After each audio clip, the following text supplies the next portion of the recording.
Hi mga Beshi Wap! So for today's video, kasunod pa rin ito nung last na vlog kong in-upload. Kasi yung last na vlog kong in-upload is 7 Blue Bills na tayo. So ito pa rin yung birthday party ni Daddy O. And ito nga mga Beshi Wap, ang next video. So dito mga Beshi Wap, ang ganap is kakain na. So kada table, tinawag na sila para magpa-take photo sa celebrants. And ayun, super recommend ko si Sir Legian Vergara. Ayan, search nyo siya sa Facebook.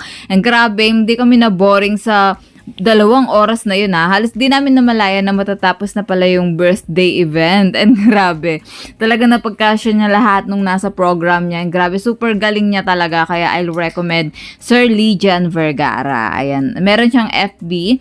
Iaano ko na lang sa comment below. And yun nga mga Beshi Wap, thank you talaga sa mga pumunta. And thank you din kay God kasi isa sa mga wish ni Daddy Oy ang makapag-birthday siya na nandyan yung mga kapatid niya, yung family namin, side ni Mami. Ayan, so natupad na yan. Thank you talaga kay God. Thank you din sa mga taong bumuo sa birthday party na to, sa mga nag-attend, sa mga nagbati kay Daddy O, sa lahat-lahat mga Beshi Wap. Maraming salamat po sa inyo. And grabe yung saya niya talaga nung araw na yan. And actually, hindi pa tapos yung video na to kasi dito kainan pa lang. Then, meron pang next video which is yung games. So, next upload na lang siya, no? Medyo cut ko siya mga Beshi Wap. So, subscribe na kayo sa lahat ng social media account ko.